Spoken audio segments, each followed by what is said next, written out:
Hey, Shows, welcome to the show. Hello, Sharad. How's it going, man? Very good. And we've done a eclectic mix of businesses over the last, I don't know, so many episodes. Today is another interesting one because it is addressing a very big sector, almost what, 15-20% of the GDP, 15-20% of the workforce. So it sits in a nice sector, right? Yeah, absolutely. I mean, actually, to be fair, this is probably the second Yeah, such company in our mix. yeah, Earlier, we spoke with Fashionza, which is more yeah, vertically focused manufacturing yeah. solutions play. Now we are speaking with Sonam Motwani, founder and CEO of Karkhana. Sonam, welcome to the show. Hi, Nikhil. Hi, Sharat. Glad to be here. Thanks for this opportunity. Pleasure. Sonam, like I was saying, Karkhana, obviously you look at you're a manufacturing solutions startup, and your mission is to organize and digitize India's MSME segment. That's a big, bold statement and mission to make, and I'm sure you are kind of headed that way. But would love to, why don't you tell us a bit about yourself, about your starting steps? I know you're ex-IIT Bombay. You did a BTech in aerospace engineering. You probably have an early foray into an interest into manufacturing and into supply chains because of your stints at PNG. But would love to kind of hear from your end. How did Karkhana start? Sure. So I started Karkhana 5 years ago. It was in the later half of 2018. And you're right. Prior to starting this up, I was working with PNG. Was a part of the engineering supply chain team there. In fact, worked across different business units, different geographies. Started with packaging technologies for hair care and skincare products, but the more exciting assignment for me was with the sanitary napkin business, where I was looking at localizing uh, the supply chain for some of the very critical components that went into the manufacturing lines for sanitary napkins, not just in India, but many other parts of the globe. And the challenge was that uh, traditionally we were importing a lot of these components from Europe, but idea was if we could find capable suppliers in India who could match the capability that our European suppliers were giving, it could lead to a huge benefit in terms of inventory that we had to maintain for such components, and also the cost of components itself.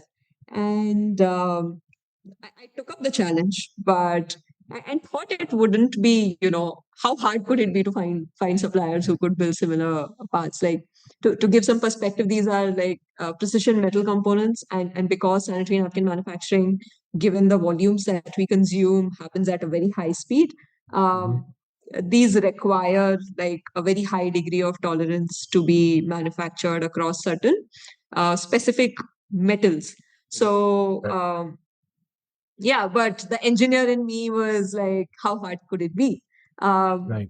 but the problem didn't come out as trivial as I thought it would be. And I was interacting with my some of my other peers in the industry who were part of sourcing and supply chain teams in other companies to get some learning from them on how do they manage suppliers, like how do they find suppliers, and why is it, or is it a struggle that is specific to me or specific to PNG that I'm facing.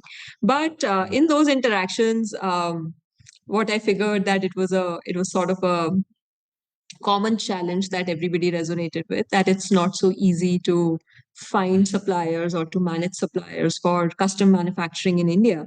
And it takes a lot of micromanagement. So for me, that became the starting point on the journey of exploring manufacturing more. Um, Prior to PNG, I was pursuing my undergrads at IIT Bombay.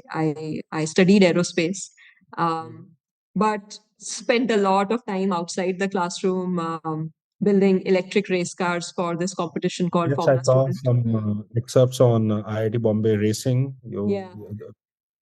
So yeah, tell us a bit about that.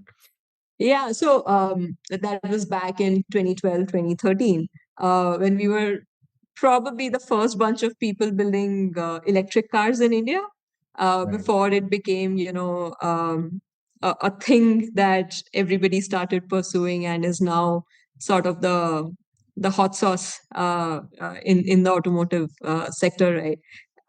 It was almost 11 years ago when we were building these vehicles using lithium-ion battery packs.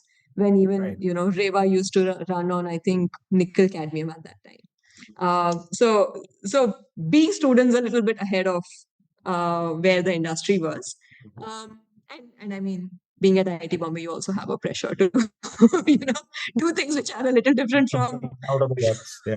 yes. So only then you get considered seriously. Otherwise, you would be compared to, just if you're building a car, you'll be compared to being a mechanic.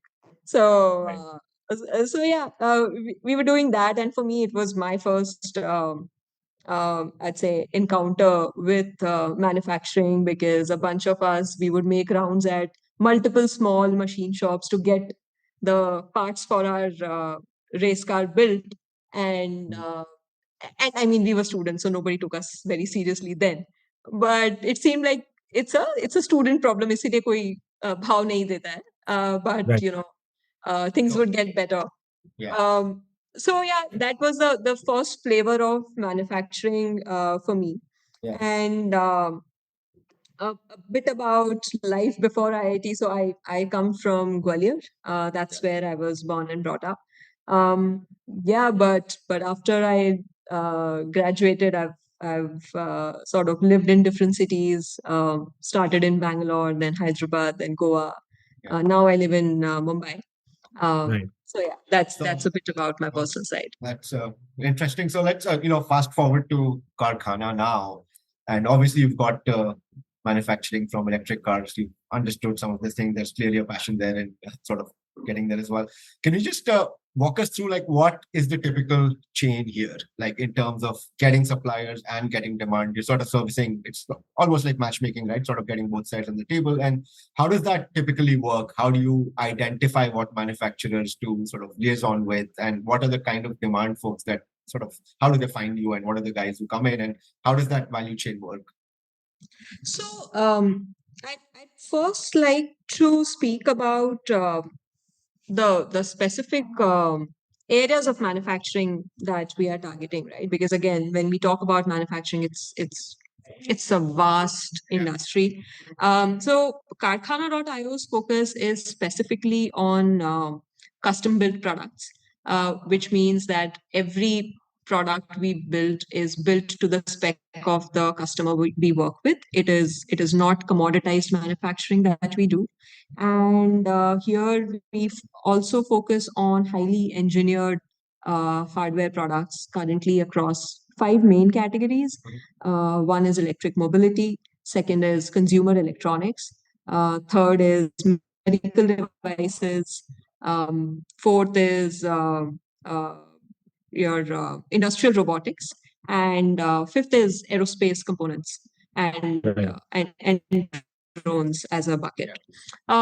So here, our typical customer is slightly mature startups on the hardware side, as well as mid-sized companies. So largely mid-sized companies, anywhere above 300 to 500 crore turnover.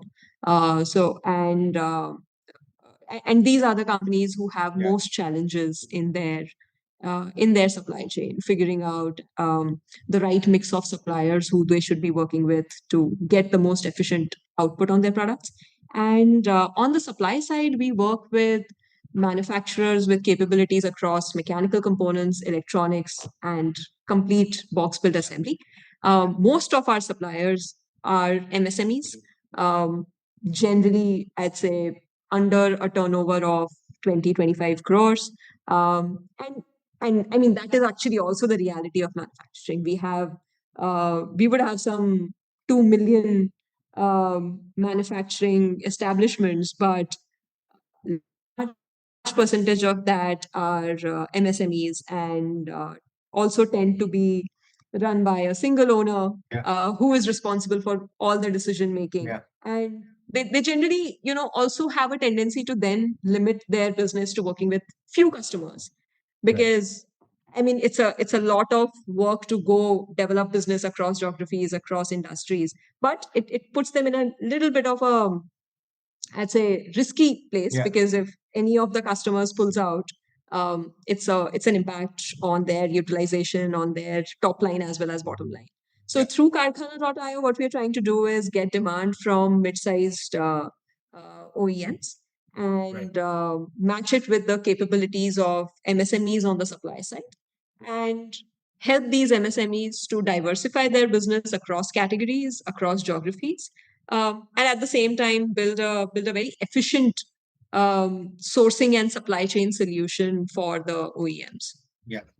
I mean, it's a I think a bit of a primer also would be helpful, Sonam, into manufacturing at large. Like for instance, when we went to a platform, like there's a form where you can choose which manufacturing service one requires. Correct?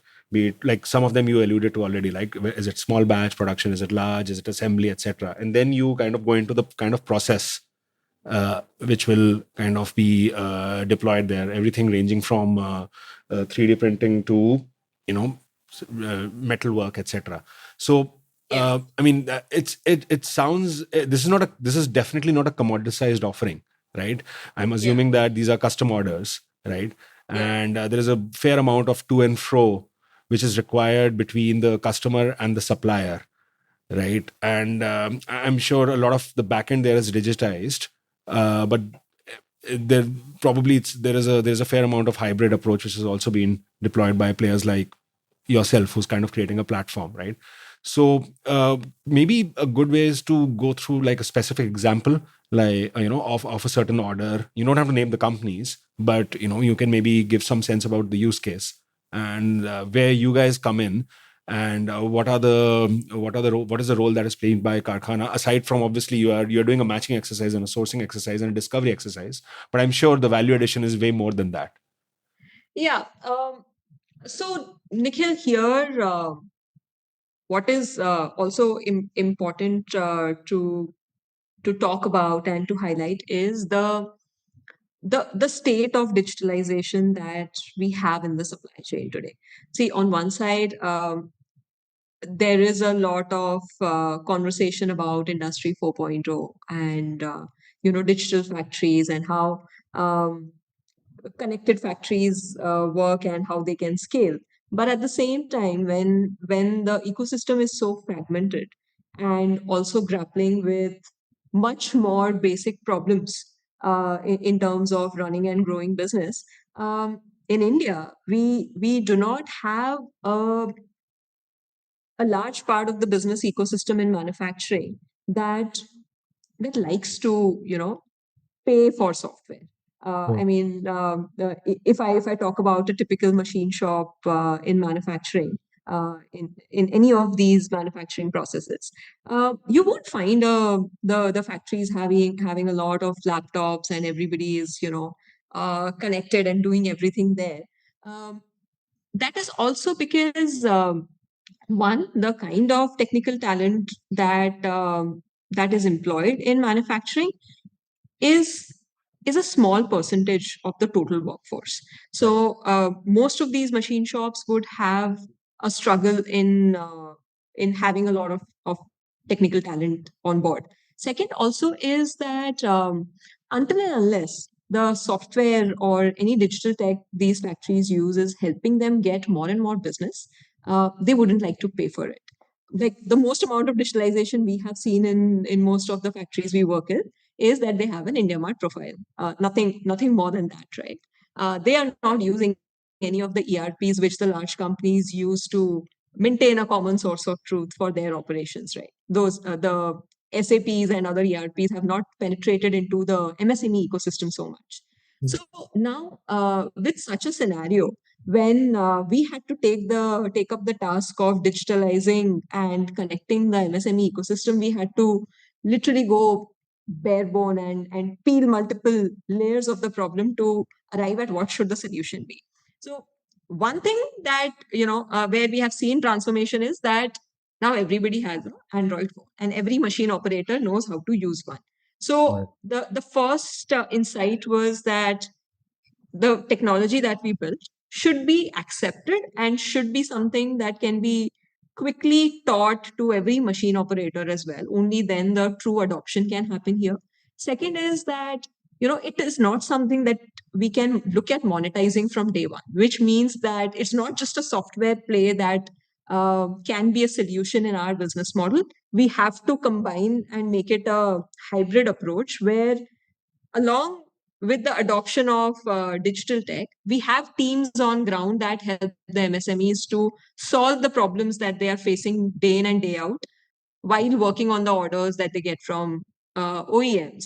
And those problems are, around around resources that they need, be it in terms of material procurement, be it in terms of managing the quality of the goods that they are producing, be it also in on the side of tracking that everything is happening as per the manufacturing plan, what we call project management. It's not something that they are very well resourced to do in an organized manner that the OEMs would expect. So helping them elevate to standards where they can consistently manufacture as per the requirements of large companies has been one of the major value additions that we have tried to build, along with software, but at the same time putting our people and team on ground. Now, to explain how all of this works from the perspective of an example of a product that we built today, uh, let me take an example of um, a medical equipment order that we execute. Now, we are building a certain machine that is used in the X-ray scanning before surgeries. Now, this particular machine, like for us, we have like about 102 components that have to be built. Now, having 102 unique components is something that requires us to work with multiple suppliers, not just rely on one supplier. For the customer, we are the single supplier. We would be responsible to give them this entire batch of 100. So you are providing a turnkey offering to Yeah. customers. But from our perspective, it has to be divided amongst multiple suppliers. But at the same time, what is needed here is right supplier selection.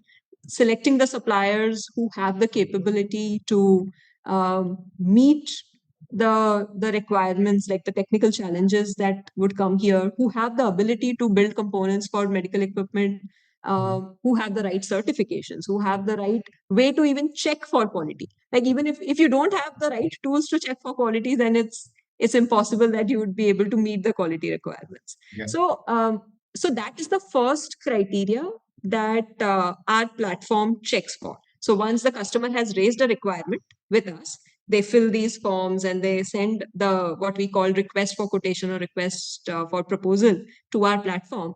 We have built an algorithm that selects the top 5 or 6 customers in our network who are best matched to manufacture this product. And we also have an engine that determines what would be the right cost of manufacturing for such a product. And that is how we engage with the customer and share this information with them. So once the customer gives a go ahead, is when we would engage with the suppliers and give them sort of a breakdown of the project that would come in their part. We will also give them a target cost of manufacturing. And when they agree is when the order starts. And from there on, it is basically for the supplier as they progress, like when they buy the raw material, when they complete different steps of manufacturing, they share all of these updates from their side of the platform. And our team also does in-person monitoring whether all of the steps that they claim to have they completed those or not. We also help them with quality checks and making sure that they are testing the right parameters. And then we share the same information with our customers as well.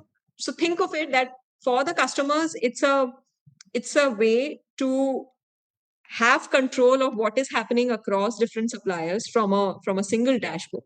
And for the suppliers, it's a very light version of a very simple ERP to keep a track of all the orders that they are getting from us, what are the different activities that are to be completed, and also maintain all the technical documentation that goes along with it at one place. So for the buyer, right? Like one of the biggest challenges that a lot of people have with engaging with traditional manufacturers is sort of customer service, right? That chain is typically broken, and that obviously gets addressed because you're sort of acting as the person who's doing that. On the manufacturer side, right? When you talk about the app, is that app sort of restricted to all the projects that are going through your platform, or is that sort of can be used by the manufacturer for wider inventory management, wider quality control, which just enhances their profile as a manufacturer, not necessarily through Karkhana or not. So how do you sort of view that? Like, is it sort of ring fenced in a way, or how does that work? Yeah, so today it is limited for usage on projects that they engage with Karkhana on. But going ahead, as we are also learning the behaviors and usage of more and more MSMEs who are working with us, the idea is that this can be expanded into an offering that more and more MSMEs can use. As their own operating system. It just doesn't need to be limited to orders that they get from Karkhana, but they can use it as their true operating system for their manufacturing operations. And in a way, that helps us build on further insights that come into the platform. Because there already is a very meaningful advisory or analytical angle that you guys are providing to the manufacturer. Because you said like it's sort of custom order, right? So you're already providing some maybe even design specs and what inventory. So there is a monetizable advisory piece as well, right? So that's quite interesting. I mean, this is on a lighter note, but I mean, is there any thought process of understanding manufacturers so well to even create a lending book of sorts? I mean, the reason I ask is Indian VCs often look for angles to start underwriting and lending to guys where you have good ins into what suppliers are coming, what the working capital cycle is, and you're probably at the project level, albeit are capturing those insights, right? That is there some thoughts around it? Yeah, Sharath, you're actually secretly tapping on the areas of our roadmap. We encourage everyone to lend. Yeah. Get in, capture data, start underwriting. It seems like a very hot thing to do in the VC ecosystem as well, right? So we don't have as of now plans to become lenders ourselves, but what we see ourselves in a way, facilitating here is that given that through our platform we are enabling more and more factories to be data oriented and to capture different parts of the value chain in a very organized manner. It becomes a very confidence inspiring data bank for other people who want to lend to manufacturing MSMEs. And what we plan to do is be more collaborative on that side, and in fact become a gateway for manufacturing MSMEs to become more suitable for lending. So that is essentially the direction in which we are working towards, and that's where it starts becoming very, very interesting as a software play. We don't need to be selling or pushing the software as the monetizable piece, but it can become an enabler for other areas of monetization by bringing in integrations like access to capital, access to financing options, even access to raw material resources, other consumables that MSMEs need on their day-to-day business operations. Well, like since we are talking about like tech-enabled DSA angles in lending, just a question on the liquidity front.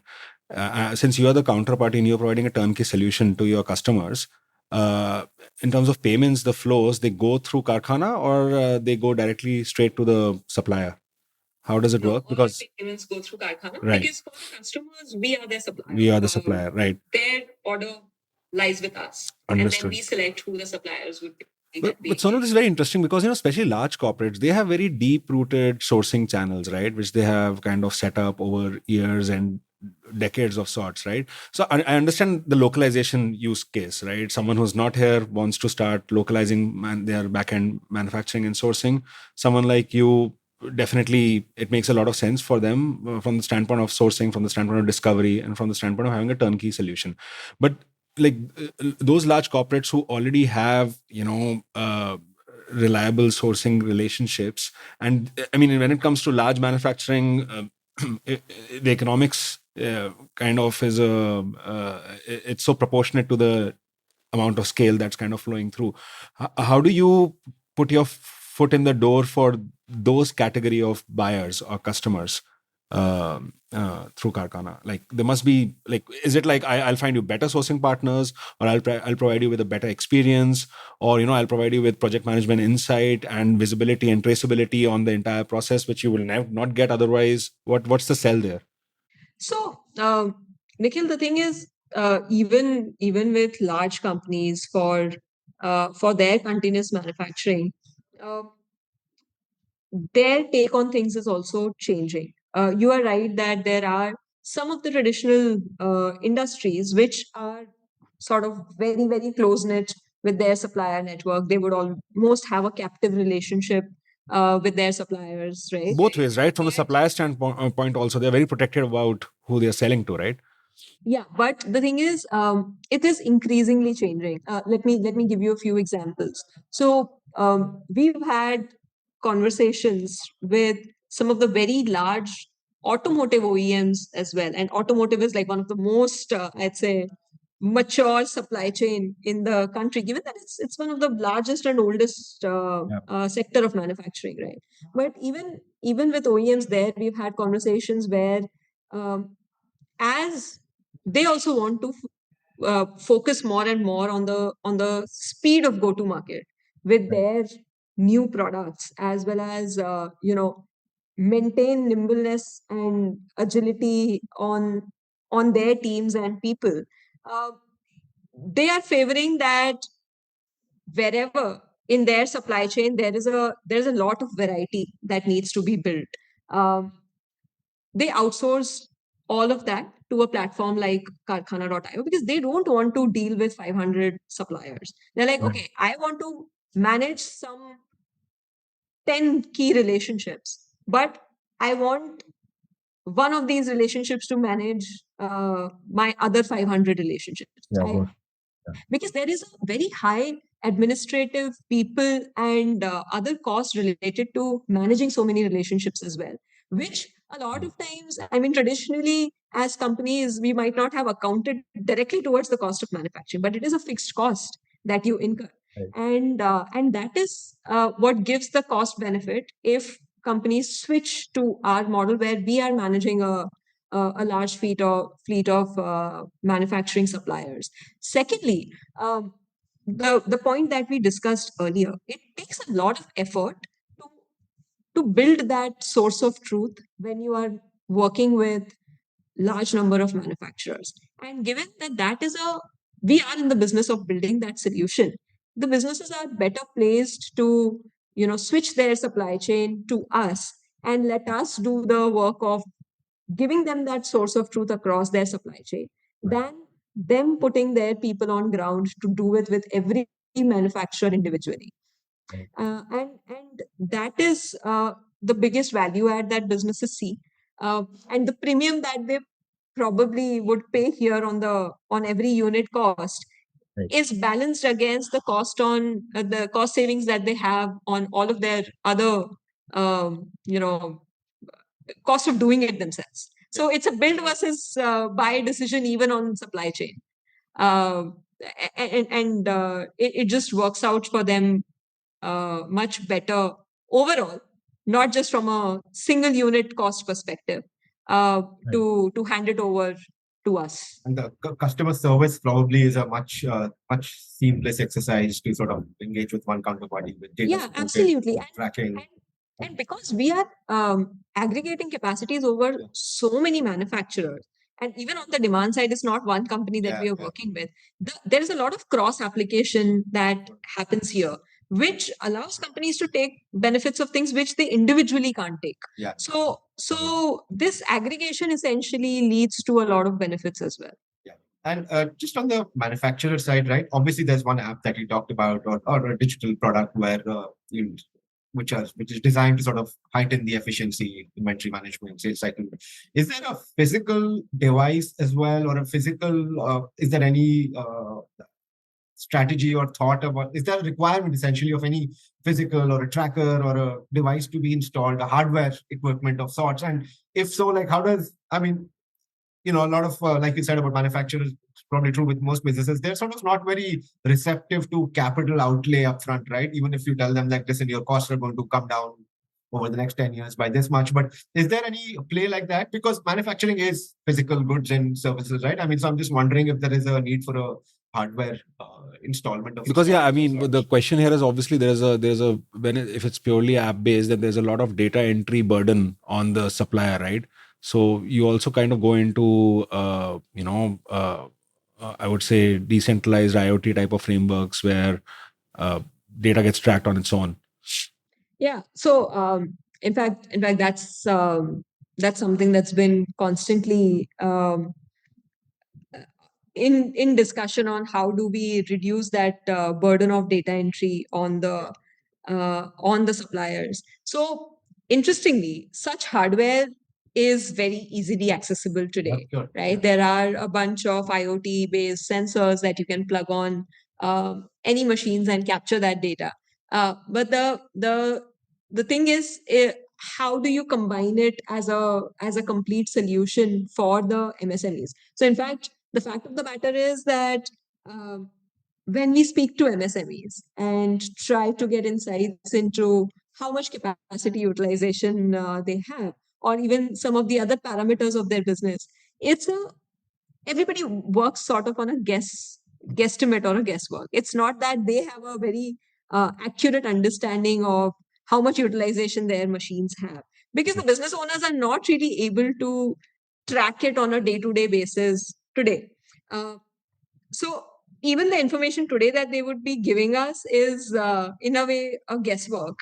So for us to one, help them become more accurate and more insightful on what actually their machines are producing as output, what their people are producing as an output, there is need for integration of hardware along with it, and it can be achieved at a actually, it's not a large capex investment. It is because now access to such sensors is really cheap, and this is in a way also now that we see that the software part of it is well adopted. The next step for us is that can we convince the factory owners to trust putting a hardware and not be threatened by that is this like a tracker on me? And because as Indians we are also very protective about what to share with somebody. अरे ये share किया तो ये मेरा business का सारा secret पता चल जाएगा. Though what they might be doing might not be very different from some other factory, but there is this a constant I would say disbelief in some of this technology. We're not very trusting of each other easily. So it is about that, now that we see adoption and trust built on the software, are we at the right time to introduce this hardware as well? But as we see more acceptance of it is when we would start implementing those. But there is no new tech that needs to be built. It's already out there and easily available. Yeah. Interesting. That also kind of, I think, is a good segue into understanding about the business model at Karkhana, in the sense that is it from buyer's perspective, obviously you are kind of looking at things maybe on a cost plus margin basis, where you take a platform fee on the supplier's end. You have a software or a platform. Do you monetize that? Would love to and if the next step is to add hardware to the equation, who's paying for it? Will it become part of your solution offering, or is that something which kind of comes from the supplier's end? Would be very helpful if you can give us some sense about the mechanics here.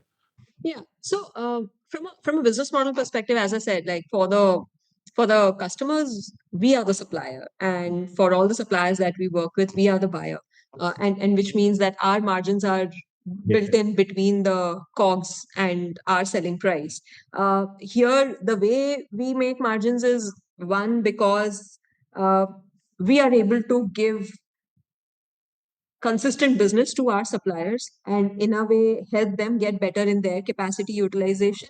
We are able to also command better rates on the machine hour from the suppliers who we strategically continuously work with.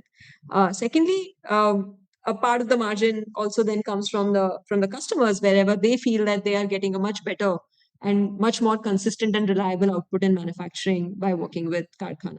So it's in a way, in that manner, more blended. Coming to the part that will we monetize directly on software, I do not have a very, I'd say, deterministic answer on that. It's something that we would learn from the behavior on both sides of the platform and figure out. You're not monetizing the software as of now, right? No, right now we don't monetize. Got it. What is the typical working capital cycle like, considering sort of That was getting the exactly order? my next question. You're getting the order first. I think Nikhil was jumping on the same question.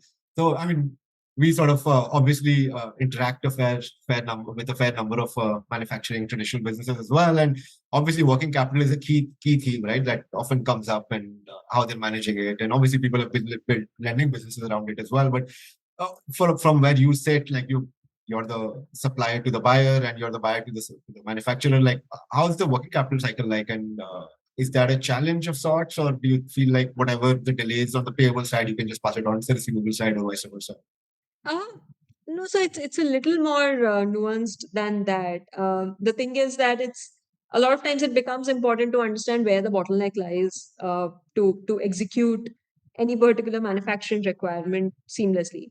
A lot of times, what happens is that you would have a very capable MSME who has the ability to manufacture, but they're just not able to take that order because they might not have the ability to even go ahead and buy raw material. They don't have so much free cash lying around, and the OEM on the other side is, I mean, going by their policy, they don't give any advance. So in that case, like, it is a problem that has to be solved. In which cases we would come in. I mean, obviously it requires diligence on our side for like to see the financial strength on both the buyer and supplier.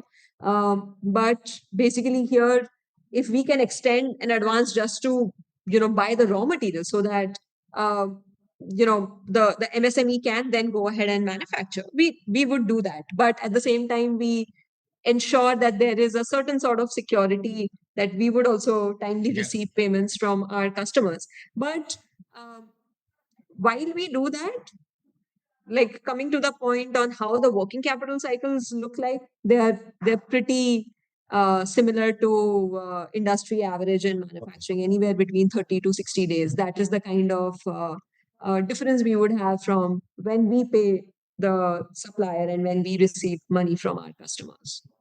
Right. Understood. And just one on the buyer side, since you have very good read-throughs on demand patterns and what industries, like you identified 6-7 sectors, right? Like EV and aerospace and medical equipment, like you get a good sense of what demand, what product, what is sort of picking up. Is there a thought to sort of not necessarily wait for the order to come in, but predictively, preemptively start that cycle ahead of time and sort of even warehouse it or keep it on your books? I mean, we're sort of stepping into sort of almost like a white labeling kind of a model, but I'm not going there. I'm just saying, like, is there a role of predictive analytics and just reduce the turnaround cycle, if you will, and use that? Is that something that you think about, or is that sort of a significant deviation from how you guys operate right now? So currently, Sharad, because most of our focus is on custom manufacturing, which even means that, say, what we would build for one EV company would be very different from what we would build for another EV company. That is not a model that we can apply right now. Had we been doing, more of products which are, reapplicable from one OEM to another, and it's only a matter of standardizing and allowing white labeling, that is easy to do. But what we are able to be opportunistic about is figure out that what is the particular manufacturing capability that would be required whenever that order converts or whenever that requirement comes, and use that information to build supply readiness much more in advance than go ahead and do it when the order comes. In fact, because we are in a way supply limited, right? Uh, Once if we have readiness for a particular type of manufacturing, it's much easier for us to just go ahead and convert demand for that. Sure. So that is what we play on, and make sure that we don't lose time there. Right. Sonam, in terms of your customer base or your revenue profile, which are the sectors which are like the largest and most significant for you? And secondly, how much of a role do you think? I mean, this is more of a macro point, right? I mean, there has been a China 2.0 narrative. There has been a shift to India in terms of manufacturing. Government is kind of, stepping on the gas. There's PLI. There are lots of incentives which have kind of come into the picture. And you and your date of I think you kind of were founded in like 2017-18, right? So I'm sure that you are also riding on that wave one way or the other. Would love to hear your thoughts on what kind of on ground impact you have seen, because I mean, when it comes to PLI, I mean, I think there are some very specific sectors and segments only about which we keep on hearing, more on the consumer electronics end of the spectrum. So yeah, would love to hear your thoughts on that. Sure. Firstly, coming to the point that which sectors are the ones that contribute, in a way most to our revenue today. So for us, currently, a large part of the business comes from electric mobility, and secondly, also on the consumer electronics side, where we are able to build capability for complete contract manufacturing. I mean, not just provide certain components, but be able to build complete product and supply to OEMs. And on the side of all the policies, all the PLI schemes, as well as all the incentives that government is also providing. I mean, see, it's a starting point. I think when it comes to becoming equivalent to China, we're quite far from that. We are always right now. At least we are in a catch-up mode. But do you think that there has been some level of protectionism which has come in, right? And there's a broader economic. But see, like China itself has been a very protectionist economy, at least when it comes to manufacturing. So we are trying to somewhat mimic that. We are at like you think that works in the long term? You think that's a good way to go about it? I think it's a good starting point. See, even on the PLIs, be it on the consumer electronics, there has been a debate around that, abhi hum sirf assemble kar rahe hain. We are not really manufacturing components. All of those we are any which way getting from China. And if this is the right way to look at it, I won't say whether I'm 100% confident on or 100% sided on one side of the debate or the other. But the thing is, it is a starting point. It is bringing investments into the country. It is bringing more and more focus and resources into manufacturing, even if it means that we are only assembling right now and not building components from scratch. So once the investments start coming in, there will also be rise of more and more companies or even private sector making investments to then start building, capability to localize components manufacturing as well. So it is a starting point, which I believe can lead to results. At what speed it brings results is something that I don't have an answer to. But I don't think we can come out of the catch-up mode anytime soon. It's also possible that we will never reach the scale where China is. But even if we can become 1/3 of that, it's a pretty good place to be. Fundraising. You kind of you started in 2018. You have not raised a lot of capital, right? And you have, I think, not raised a lot of capital, and you have not raised it at the kind of velocity at which a lot of your contemporaries or peers have gone by. I understand one is a function of the sector in which you are. This is not a classic tech-centric, tech-enabled type of capital light play, right? There is a lot more foundational base that's required in a business like this, and secondly, I mean, just from a growth and from a free cash flow standpoint, also this doesn't fit into the classic platform play that you see out there. How was fundraising? Was it difficult to bring institutions on board, or by the time you guys hit the market, there was fair amount of softening, openness for manufacturing platform plays at large? So I would love to hear something about that. I'd say things have been different pre-COVID and post-COVID. Pre-COVID, I don't think there was much of a sort of buy-in on interest in manufacturing, and even B2B supply chain solutions at large. But um, what I think is that things have changed a lot post-COVID, because everybody everywhere sort of saw the struggles of supply chain, saw this, and also, I mean, on one side saw the struggles of supply chain, on the other side, more and more businesses warmed up to the idea of getting digital, adopting digital solutions. So there has been quite a transformation um, in the interest levels in manufacturing, in supply chain, and in B2B. So for us, we were able to raise our first round of institutional financing, I mean, in a way during COVID, but late 2020, early 2021. Before that, we had also not reached a certain product market fit to be very attractive for VCs. Having said that, I think because we never had access to a lot of capital, I'd say we've also been one such business who has learned to do more with less. So the way we built our teams, the areas on which we spend more, and how we spend has been very kifayati, I would say. Right. We've learned to operate with not having excess of. I have a feeling, Sonam, you have strong views on those who had access to a lot of capital, but it's okay. We don't need to touch that. Maybe. Having said that, yeah, we're right now in the middle of our next round of fundraise. So hopefully, fingers crossed, we'll be out in the news soon. So yeah, that's something that what we're looking forward to. Because as you rightly said, this is also an area which, on one side, also requires deep conviction and understanding of the problem that we are trying to solve. I mean, it's not